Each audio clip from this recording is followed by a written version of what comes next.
প্রয়োজন আর সাহস দুই মিলেই এখন সড়কে বাড়ছে নারীদের মোটর বাইক রাইডিং। তবে নিরাপত্তা, সামাজিক দৃষ্টিভঙ্গি ও অবকাঠামোগত সীমাবদ্ধতা সব মিলিয়ে পথটা এখনও পুরোপুরি মসৃণ নয়। এই বাস্তবতায় নারীদের বাইক রাইডিংকে নিরাপদ ও সচেতন করতে খুলনায় আয়োজন করা হয়েছে প্রশিক্ষণ ও প্রতিযোগিতার।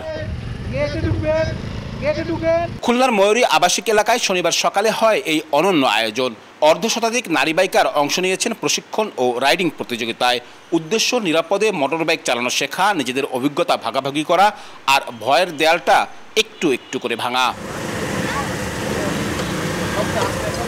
হোন্ডার উদ্যোগে আয়োজিত এই ট্রেনিং ক্যাম্পে নারীরা শিখেছেন রাইডিং কৌশল, হেলমেট সঠিকভাবে ব্যবহার, ব্রেক কন্ট্রোল, ট্রাফিক সিগন্যাল মেনে চলা এবং জরুরি পরিস্থিতিতে আত্মরক্ষার উপায়। এছাড়া অংশগ্রহণকারীদের জন্য রাখা হয় ফ্রি সার্ভিসিং কর্নার এবং সেফ রাইডিং প্রতিযোগিতা। নারীরা মনে করেন কাজের প্রয়োজনে তাদের বাইক রাইডিং তাদের প্রতিদিনের পথ চলাকে সহজ করেছে। সবচেয়ে বড় কথা যে আমরা যে মেয়েরা প্রতিদিন বাচ্চাদেরকে নিয়ে ছোটাছুটি করি, ব্যাস থাকে, স্কুল থাকে এবং নিজেদের কিছু চাকরির সেকশন থাকে, যে আমাদের সময় বাঁচানোর জন্য কিন্তু আমরা এই স্কুটি হচ্ছে মানে সুইটেবল হিসাবে নিচ্ছি এবং এই ক্ষেত্রে আমাদের প্রচুর সময় বাঁচতেছে। অবশ্যই ট্রেনিংটা আমাদের জন্য সাপোর্ট করবে।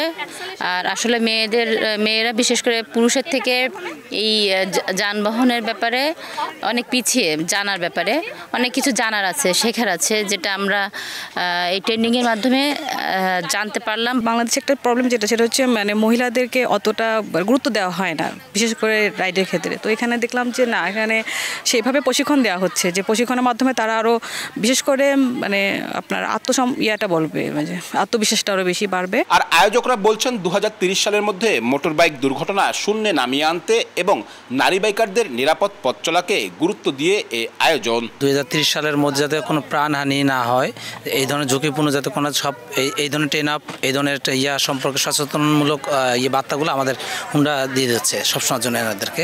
শিক্ষা, চাকরি কিংবা জরুরি প্রয়োজনে এখন প্রতিদিনই রাস্তায় নামছেন নারী বাইকাররা। তাদের এই এগিয়ে চলাকে নিরাপদ ও সম্মানজনক করতে সমাজের মনোভাব পরিবর্তনই হতে পারে সবচেয়ে বড় সহায়ক শক্তি। খুব সুন্দর। আব্দুল্লাহ আল মামুন রুবেল, সময় সংবাদ, খুলনা। কমপ্লিট হচ্ছে, এই তো সুন্দর, এই তো হচ্ছে।